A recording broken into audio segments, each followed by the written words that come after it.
இந்த 800 கோடி மக்கள்ல வந்து நம்ம தினசரி செய்திகள்ல அடிபடுற அந்த மக்கள் தொகையோட கணக்கு எடுத்துக்குவோம்.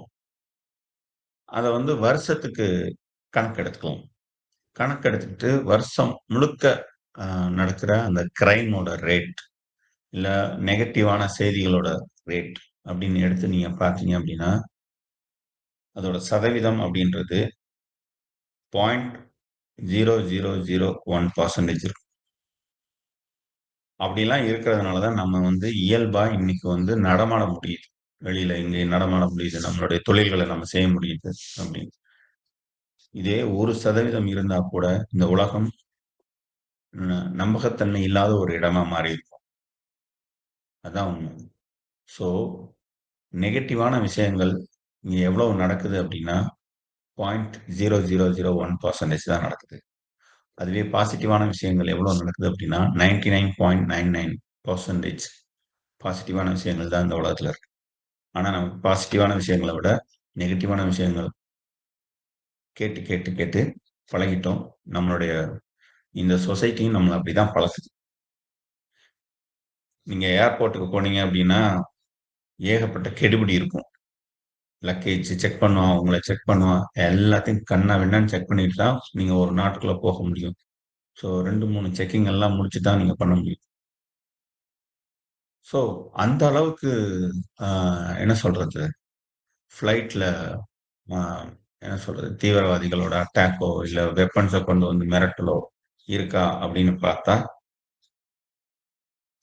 மேக்ஸிமம் அப்படின்னு இல்ல. அதாவது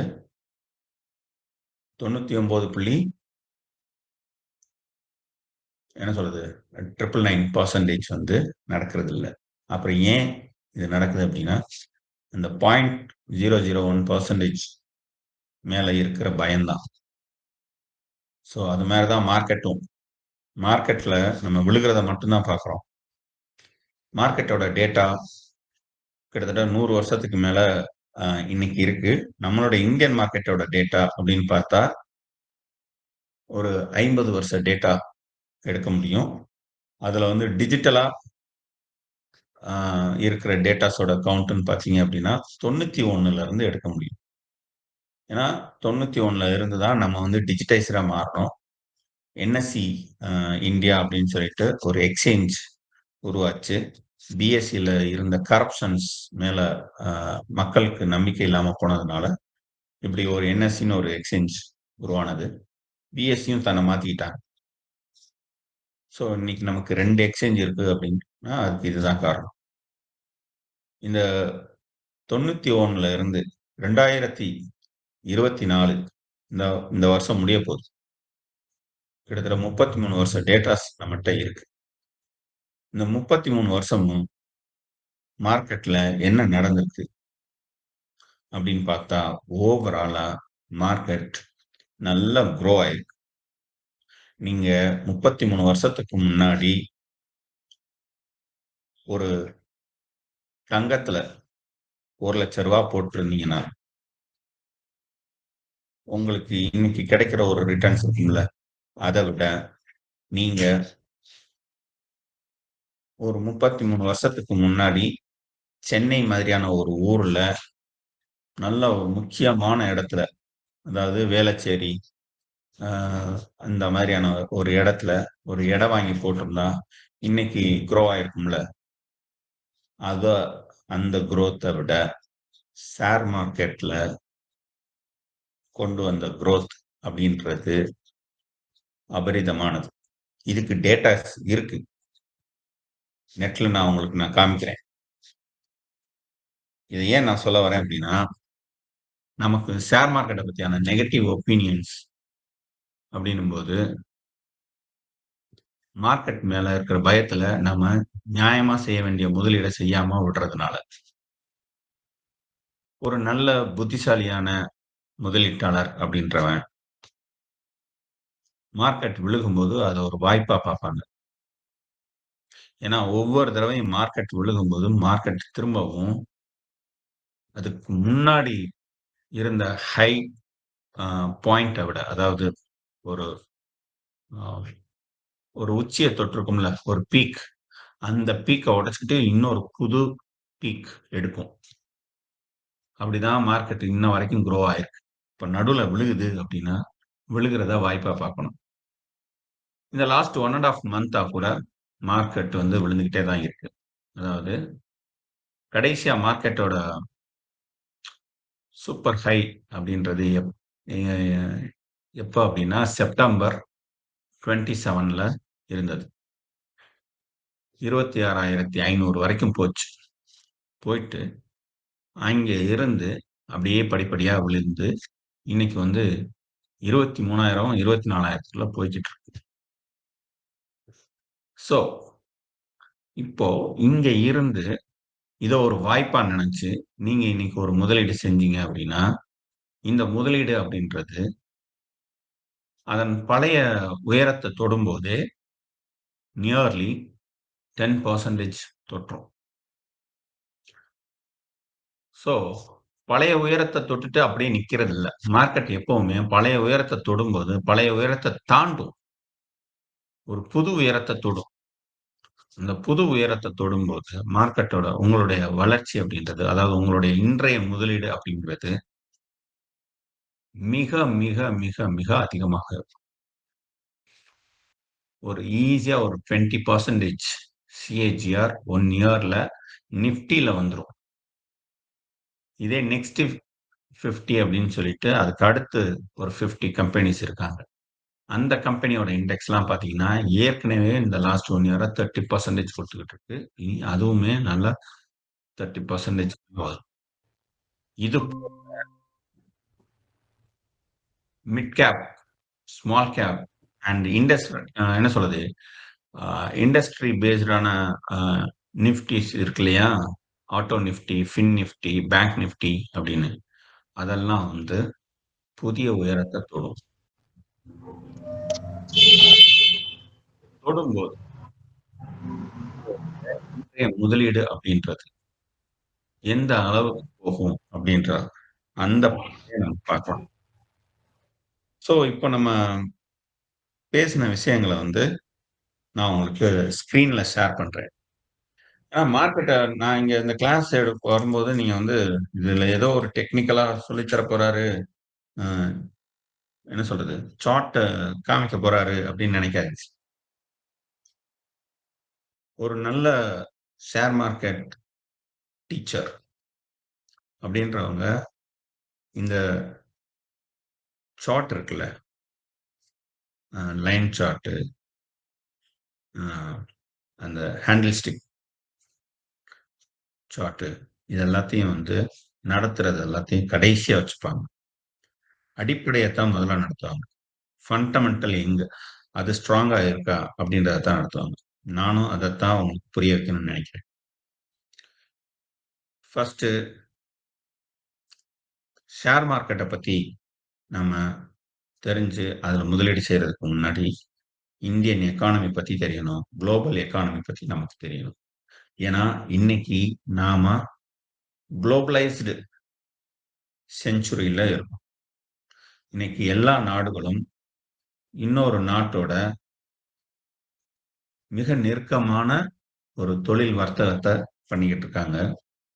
ஒரு நாட்டின் முதலீடு இன்னொரு நாட்டில் மிக அதிகமாக நடக்கிறது. முன் எப்போதை காட்டிலும் 91க்கு பிறகு இந்தியா ஷேர் மார்க்கெட் மட்டும் இல்ல, மொத்த இந்தியன் மார்க்கெட்டையுமே குளோபலைசேஷனுக்கு திறந்து விட்டாங்க.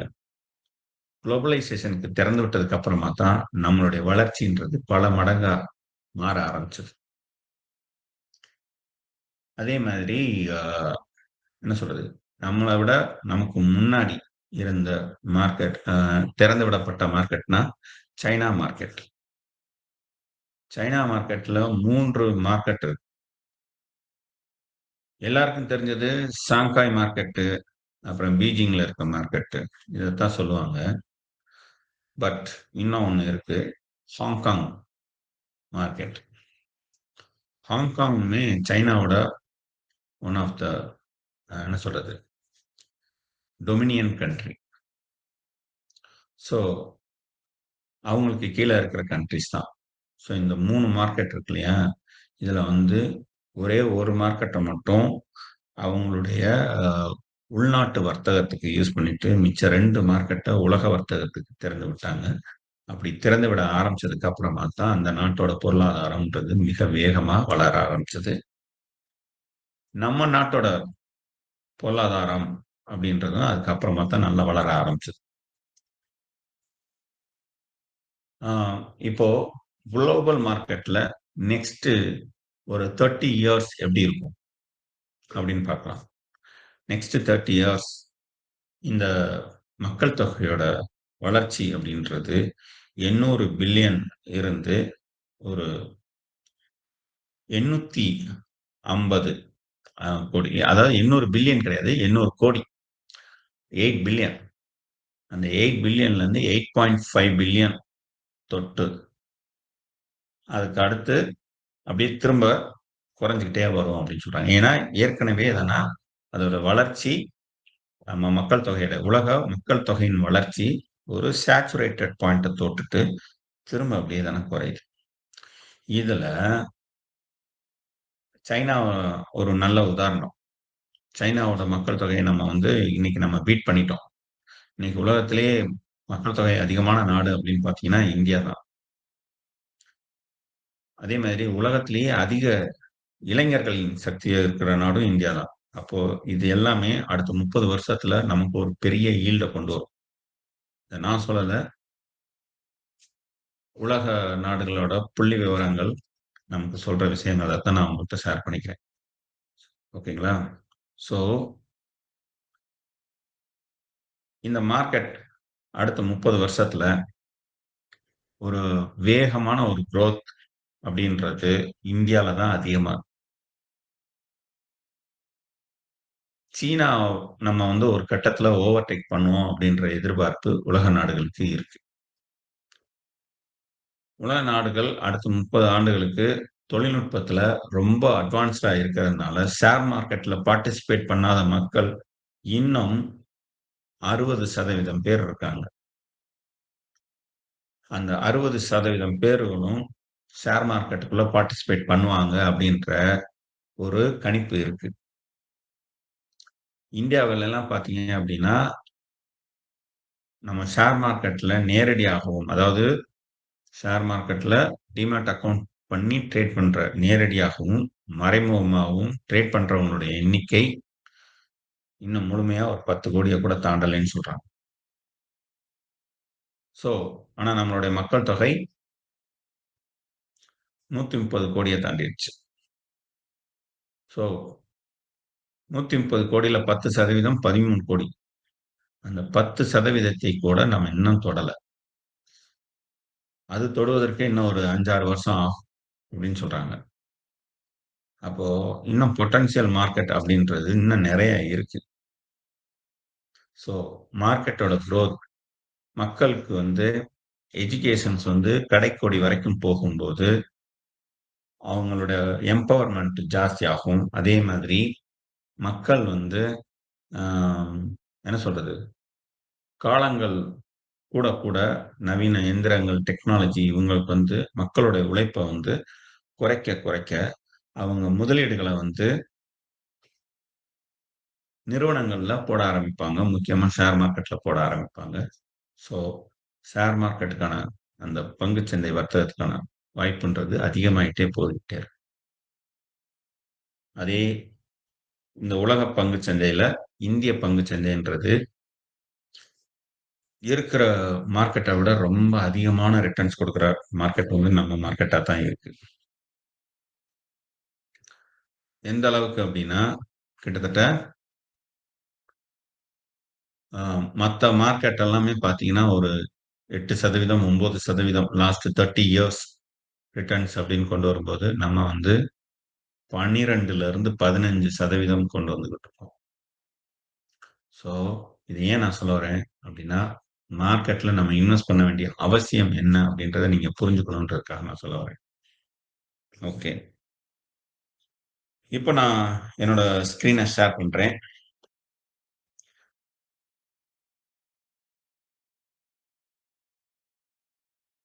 இப்போ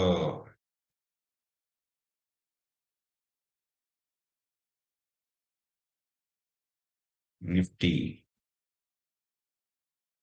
இன்னைக்கு மார்க்கெட் என்ன ரேஞ்ச்? இன்னைக்கு ஆக்சுவலா மார்க்கெட் லீவு, குருநானக் அப்படின்றதுனால லீவ் விட்டுருக்காங்க. ஸோ லாஸ்ட் 5 டேஸ்ல மார்க்கெட் போன போக்கு இது. 1 மந்த்து, 6 மந்த். ஓகே, 6 மந்த்ஸ்ல பார்த்தீங்க அப்படின்னா ஓவராலா ஏறித்தான் இருக்கு. ஆனா மார்க்கெட்டோட ஹை 52 வீக்ஸ் ஹை அப்படின்னு பார்த்தீங்கன்னா 26,277. ஓகேங்களா? இப்போ நம்ம எங்க இருக்கோம் அப்படின்னா 23,518ல இருக்கோம். இந்த 23,518 வந்து ஒரு திரும்ப இதோட பழைய ஹைக்கு தொடும்போது, அதாவது 26,270 தொடும்போது கிட்டத்தட்ட ஒரு 3000 டிஃபரன்ஸ் இருக்கா? 3000 பாயிண்ட் டிஃபரன்ஸ் இருக்கு. அப்ப 11 to 12% growth இருக்கு. இந்த growth வந்து திரும்ப எந்த அளவுக்கு போகும் அப்படின்னா, இதே சார்ட்ல இப்படி இந்த இடத்துக்கு போனீங்கன்னா எவ்வளவு ஆகும் அப்படின்றத நம்ம பார்க்கலாம். அதுக்கு நான் வந்து நிஃப்டி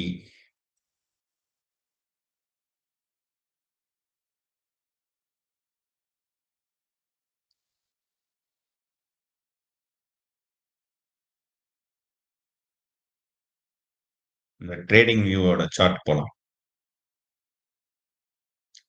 இது உங்களுக்கு தெரியுதுன்னு நினைக்கிறேன்.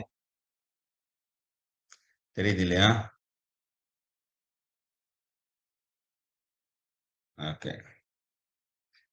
இப்போ லாஸ்ட் 1 மந்த்தா கிட்டத்தட்ட ஒரு 4.65% விழுந்து, லாஸ்ட் 5 நாளா 2.92% விழுந்திருக்குன்னு சொல்றாங்க. லாஸ்ட் 6 மந்த்ஸா நிஃப்டியோட growth வந்து 4%. இந்த வருஷம் ஆரம்பத்துல இருந்து இப்ப வரைக்கும் 8.24%. போன வருஷம் இந்த மாசத்துல இருந்து இப்ப வரைக்கும் கிட்டத்தட்ட 19%. லாஸ்ட் 5 இயர்ஸ்ல 97%. இது உங்களுக்கு புரியுதுன்னா நம்ம அடுத்து போகலாம். மார்க்கெட்டோட growthக்கு இந்த ஃபுல் சார்ட்னு ஒண்ணு இருக்குல்ல, அதுலதான் போகும். அதுதான் நமக்கு இன்னும் கிளியரா நமக்கு இந்த இதோட அடுத்த கட்ட வளர்ச்சி எப்படி இருக்கும் அப்படின்றத புரிய வைக்கும். இப்போ வந்து நான் 6 மந்த்ஸ் growthக்கு போறேன். அங்க இருந்து லாஸ்ட் 1 இயர் growth. 1 இயரா இந்த அளவுக்கு grow ஆயிருக்கு. இப்ப 5 இயர் growth போய்க்கும். 5 இயர் growthல மார்க்கெட் வந்து நம்ம கோவிட் சமயத்துல விழுந்துச்சு, திரும்ப மேல ஏறுது. அதுக்கு அடுத்து 2, 3 தடவை விழுந்து விழுந்து விழுந்து ஏறுது. இப்போ ஒரு வீழ்ச்சி இருக்கு இல்லையா? அது அதுக்கு அடுத்து எந்த அளவுக்கு போகும் அப்படின்னா, இதே ஹைட்ல அப்படியே போகுதுன்னு வச்சுக்கோங்களேன். கிட்டத்தட்ட இப்படி வச்சுக்கோ. ம். இந்த ஒரு லைன் இருக்குல்ல, இந்த லைனை நான் வந்து ஒரு டிரா பண்றேன்.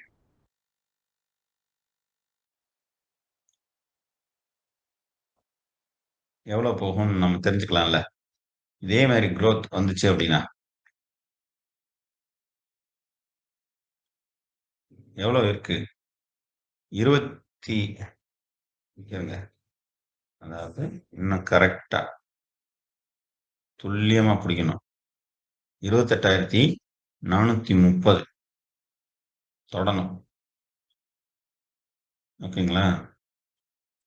ம். அதுவும் எந்த பீரியடுக்குள்ள தொடணும் அப்படின்றது ஒண்ணு இருக்குல்ல. இது 1.5 மாசம். 1.5 மாச சரிவு. இந்த 1.5 மாசத்துல இருந்து இந்த இது இருக்குல்ல,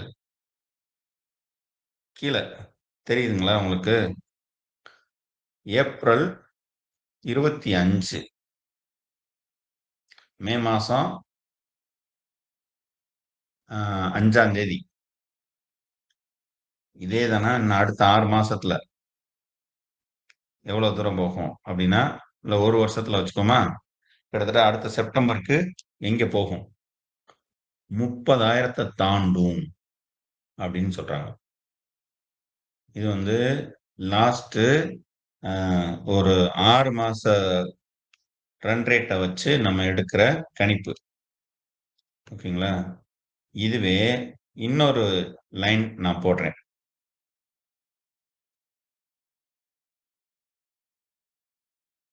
திரும்ப ஒரு லைன் எடுக்கிறேன். இந்த லைன் வந்து 2021ல இருந்து வர்ற ஒரு லைனா இருக்கட்டும். இந்த லைன் வந்து நான் எப்படி எடுக்கிறேன்னா,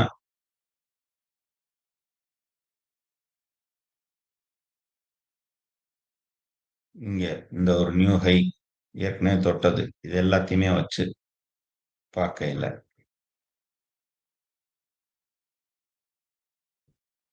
அப்படி பார்த்தா கூட 29,000 நியர்லி 30,000 வந்து இந்த ஒரு வருஷத்துல தொற்றும். ஓகேங்களா?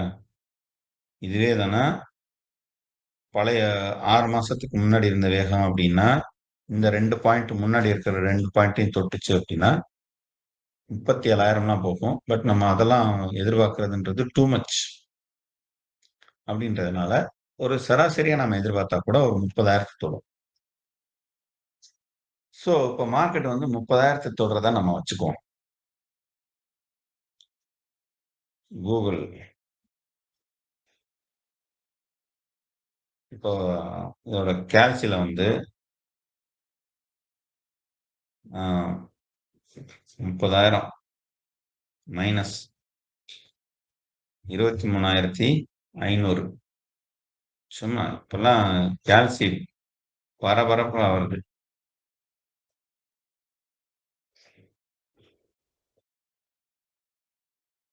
எத்தன பெர்சன்டேஜ் அப்படின்னு கேட்கையில 78%. அப்ப இன்னும் எத்தன பெர்சன்டேஜ் ரிமைனிங் இருக்கும்? 22%. அப்போ 22% growth இருக்கு.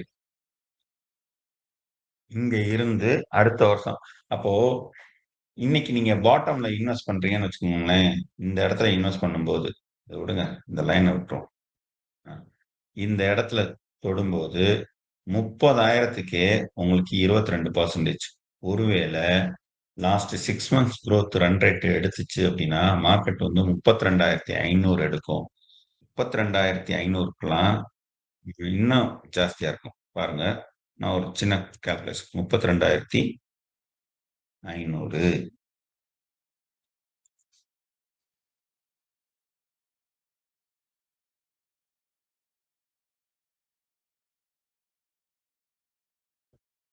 76%. அப்ப இதுல வந்து 76ன்னா அப்ப மிச்சம் எவ்வளவு இருக்கு? 24 புள்ளி 24% வந்து குரோத் இருக்கு.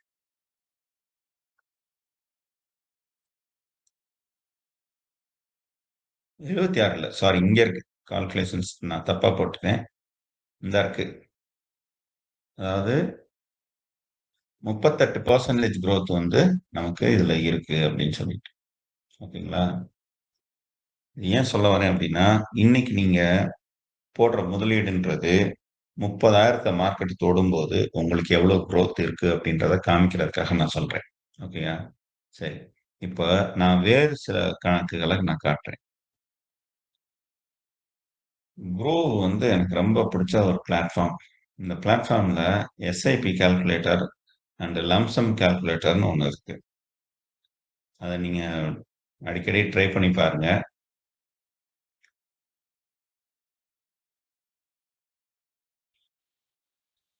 இப்போ எஸ்ஐபி கால்குலேட்டர்லாம் விடுங்க. நம்ம ஒரு சில நல்ல ஃபண்டுகள பத்தி பேசலாம். எனக்கு எஸ்பிஐயோட அ இண்டெக்ஸ் நிஃப்டிய வரேன். நிஃப்டி 50 இண்டெக்ஸ் ஃபண்ட் அப்படின்னு குடுக்குறேன்.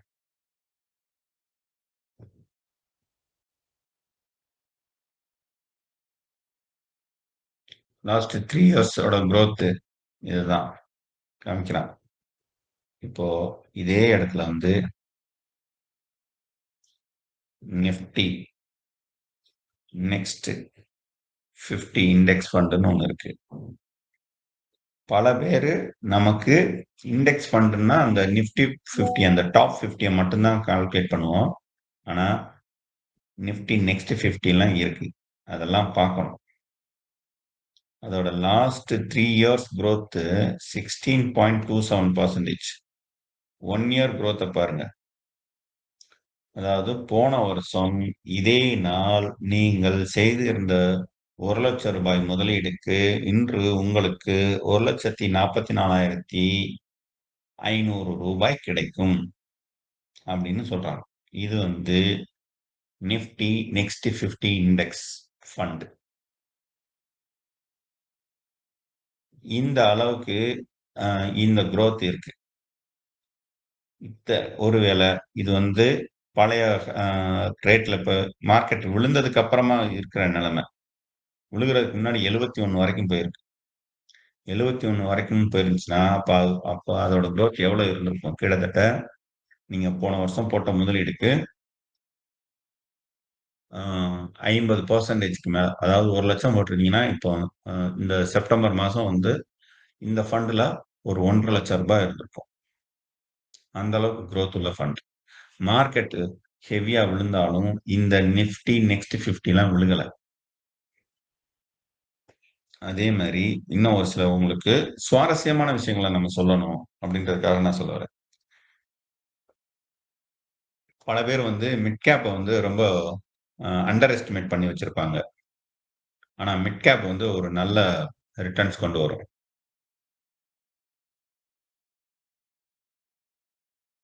இது last 3 years report, last 1 year ரிப்போர்ட்டை நான் எடுக்கிறேன். 27%. இவனை விட ஸ்மால் கேப்பும் நல்ல ரிட்டர்ன்ஸ் கொண்டு வரும்.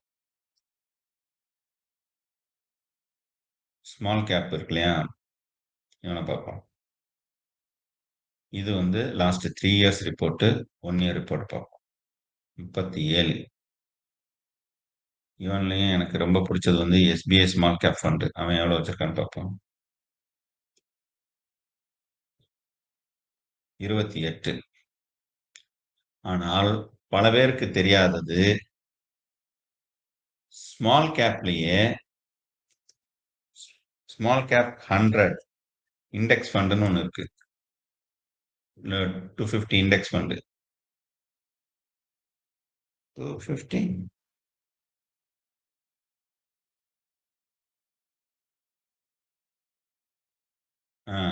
SBI Nifty small cap 250 index ஃபண்டுன்னு ஒண்ணு இருக்குல்ல. இதெல்லாம் பார்த்தீங்க அப்படின்னா இப்போ இது வந்து ரீசெண்டா வந்த ஃபண்டு. அதாவது இந்த ஃபண்டு வந்து முழுசா 1 இயர் கூட ஆகல. எப்போ வந்திருக்கு அப்படின்னு கேட்டீங்கன்னா போன நவம்பர் 21 வந்திருக்கு. ஆஹா, நாளைக்கு வந்தா இதுக்கு 1 இயர் பர்த்டே. இந்த ஃபண்டோட ரிட்டர்ன்ஸ் பார்த்தீங்க அப்படின்னா 29%. அதாவது மார்க்கெட் எவ்வளவு விழுந்தாலும் கீழே விழுந்து விழுந்து விழுந்து விழுந்து மேலதான் வந்திருக்கு. இது பழைய உயரத்தை தொடும்போது இன்னும் அதிகமான growth இருக்கும். கிட்டத்தட்ட ஒரு 40-45% வந்திருக்கும். இதுலயே இதெல்லாம் இண்டஸ்ட்ரி சைடு போகலாம். எஸ்பிஐல எனக்கு ஆம், ரொம்ப பிடிச்ச ஒரு ஃபண்ட் இப்போ ரீசெண்டா பார்த்தீங்க அப்படின்னா பேங்க் நிஃப்டி கிடையாது. அவன் பேரு அடடா,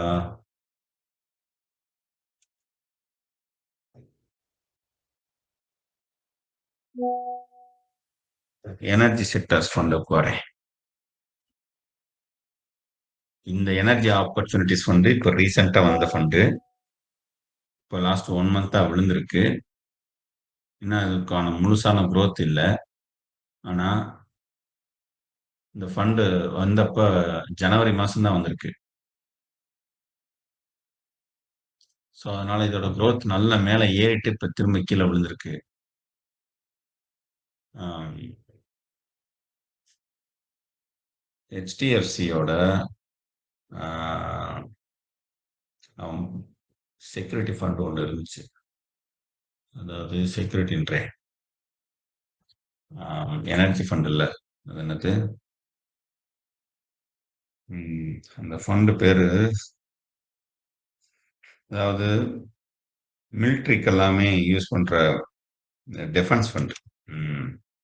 டிஃபென்ஸ் ஃபண்ட். இதெல்லாம் இப்ப விழுந்திருக்கிற ஃபண்டு. இது பழைய உயரத்தை தொடும்போது இதோட growth வந்து பயங்கரமா இருக்கும். இது லாஸ்ட் 1 இயர்ல வந்த ரிப்போர்ட். மார்க்கெட் இவ்வளவு கீழே விழுந்துமே இதோட ரிப்போர்ட் பார்த்தீங்க அப்படின்னா 55.91. எனக்கு இந்த எஸ்பிஐயோட ஃபண்ட், இன்னொரு ஃபண்ட் ஞாபகம் வந்துருச்சு.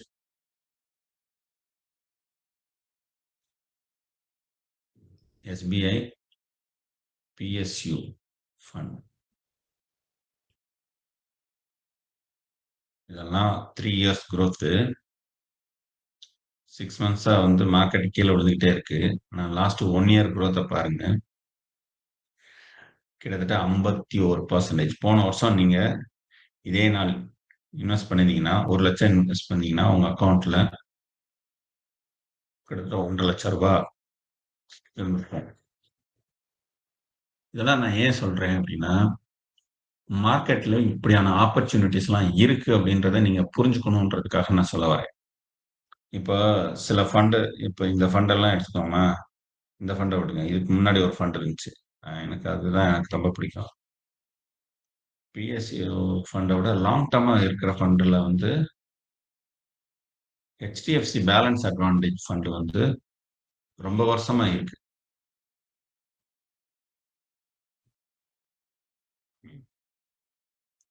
இது எத்தனை வருஷம் இருக்குன்றது எனக்கு தெரியல, ஞாபகம் இல்ல. ஆனா பல வருஷமா இருக்கு. இதோட ஆரம்பம் வந்து 2013ன்னு சொல்லிட்டு இது காமிக்குது. பட் அதுக்கும் முன்னாடியே ஓவராலா வந்து ஒரு 11 வருஷத்துல 16% ரிட்டர்ன்ஸ். இப்போ வந்து நான் எஸ்ஐபி கால்குலேட்டர் போடுவோம். எஸ்ஐபி வேண்டாம், லம்சம். இந்த லம்சம்ல வந்து கிட்டத்தட்ட 2013ல நான் வந்து இந்த ஃபண்ட்ல நான் இன்வெஸ்ட் பண்றேன். எவ்வளவு இன்வெஸ்ட் பண்றேன்? ஒரு 1 லட்சம் ரூபாய் இன்வெஸ்ட் பண்றேன்.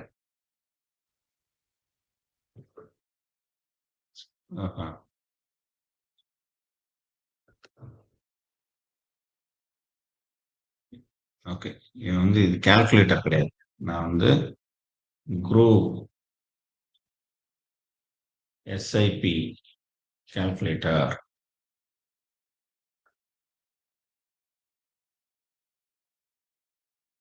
அதுக்கு வரேன். இதுல வந்து லம்சம் கால்குலேட்டர் போவோம். இந்த லம்சம்ல வந்து நம்ம 2013ல 1 லட்சம் ரூபாய் இன்வெஸ்ட் பண்றோம். அது எத்தனை பர்சன்டேஜ் இருந்துச்சுன்னா 16 புள்ளி, ஹெச்டிஎஃப்சி எவ்வளவு? 16.19.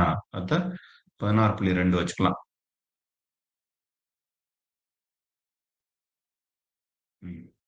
16.2 கிட்டத்தட்ட 11 வருஷம் இல்லையா? எவ்வளவு ரிட்டர்ன்ஸ், எவ்வளவு இன்வெஸ்ட் பண்ணிருக்கீங்க, எவ்வளவு ரிட்டர்ன்ஸ்ன்றத பார்த்துடலாம். நீங்க 1 லட்சம் ரூபாய் இன்வெஸ்ட் பண்ணிருக்கீங்க. மார்க்கெட் உங்களுக்கு வந்து 4.25 லட்சம் ரூபாய் கொண்டு வந்திருக்கும். உங்களுடைய ரிட்டர்ன்ஸ் வந்து கிட்டத்தட்ட 5.25 லட்சம் ரிட்டர்ன்ஸ் இருக்கு. 16%. அதாவது 11 வருஷமா 16% ரிட்டர்ன்ஸ் கொண்டு வந்துட்டு இருந்துச்சுன்னா உங்களுக்கு கிடைக்கிற ரிட்டர்ன்ஸ். ஆனா நிறைய ஃபண்ட் வந்து 10-15 வருஷமா 20% ரிட்டர்ன்ஸ் கொண்டு வர்ற ஃபண்ட் எல்லாமே இங்க நிறைய வந்துருச்சு. ஸோ அந்த ஃபண்டோட கால்குலேட் பண்ணும்போது அது இதை விட இன்னும் ஜாஸ்தியா தான் இருக்கும். இதுவே நீங்க ஒரு வேளை எஸ்ஐபில பண்ணியிருக்கீங்கன்னு வச்சுக்கோங்க, மாசம் 10,000 ரூபாய் பண்ணியிருக்கீங்க அப்படின்னா இந்த 11 வருஷத்துல உங்க அக்கௌண்ட்ல 36 லட்சம் இருந்திருக்கும். நீங்க இன்வெஸ்ட் பண்ணது 13 லட்சம், மார்க்கெட் கொண்டு வந்தது 23 லட்சம், மொத்தம் 36 லட்சம்.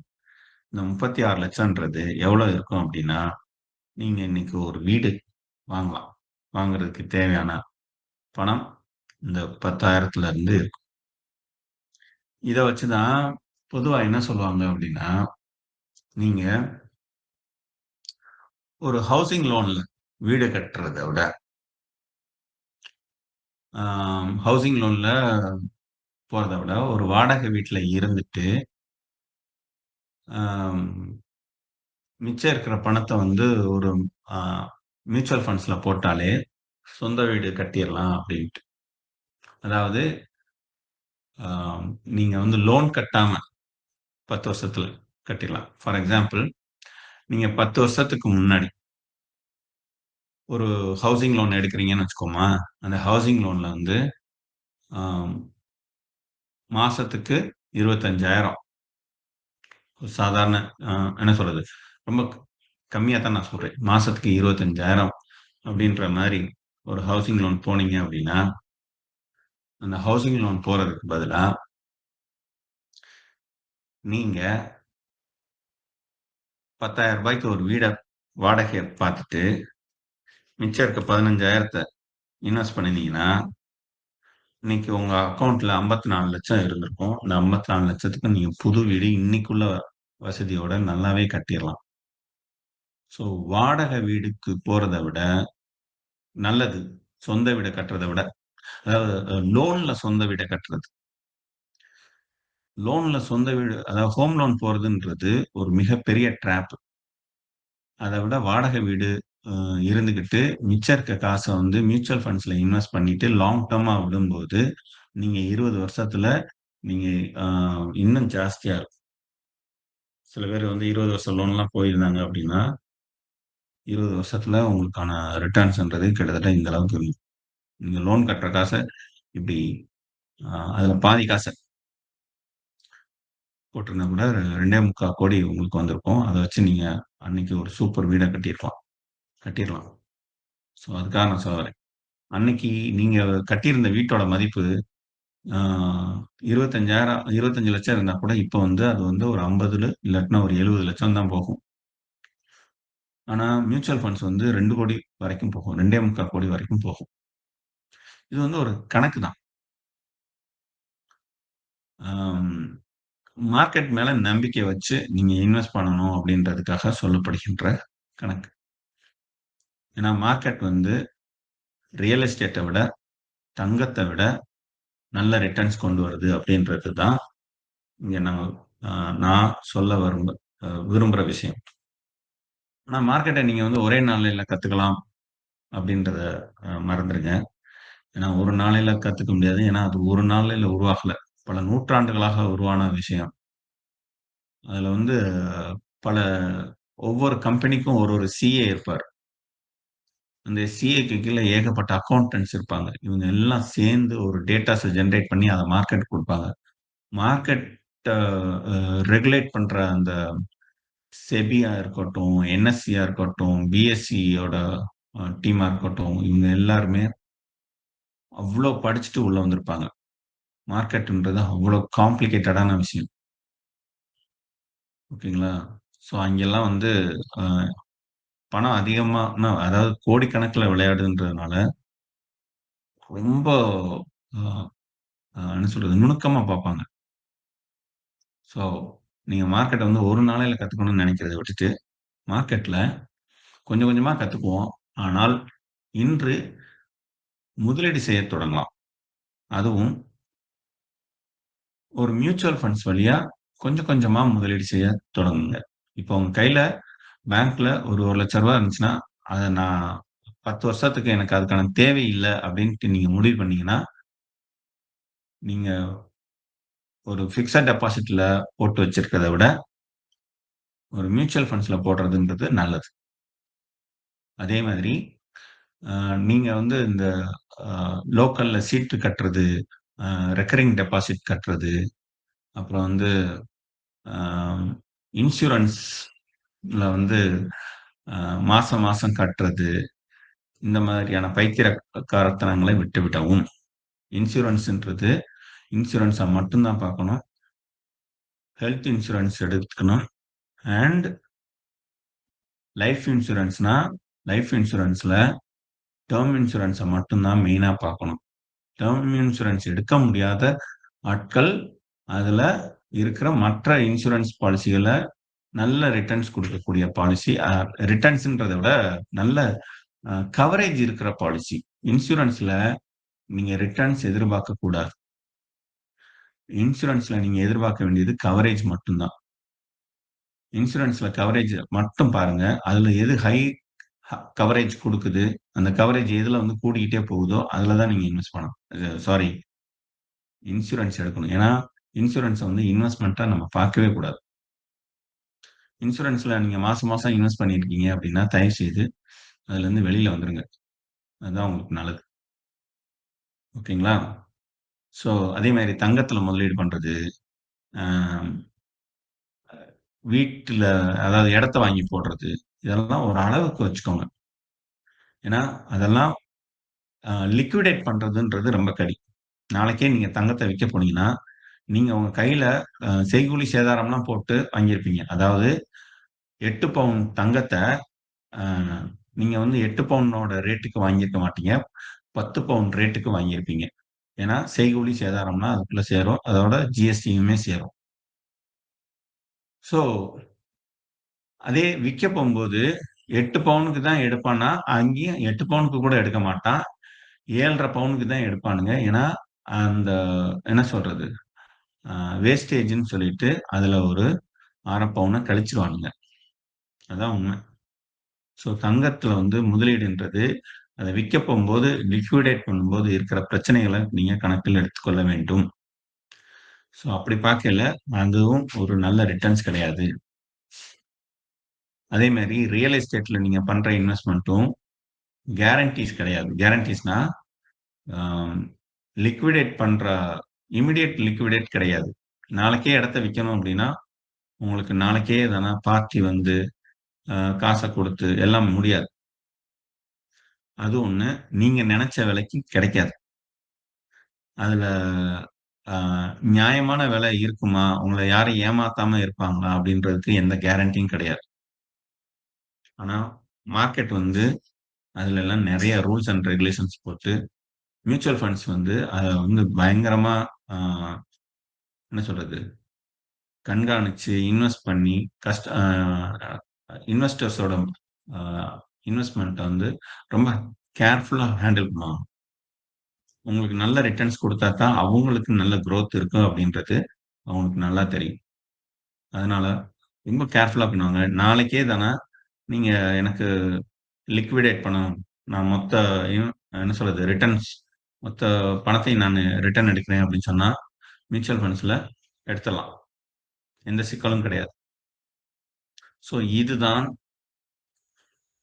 மியூச்சுவல் ஃபண்ட்ஸோட பலம். இன்னொன்னு மியூச்சுவல் ஃபண்ட்ஸ்ன்றது நீங்க எதுல பண்றீங்க அப்டின்னா, மார்க்கெட்ல பண்றீங்க. ஐ மீன் மார்க்கெட்ல தான் மியூச்சுவல் ஃபண்ட்ஸ் இன்வெஸ்ட்மென்ட் பண்றாங்க. மார்க்கெட்ன்றது என்ன அப்டின்னா, it is none other than economy.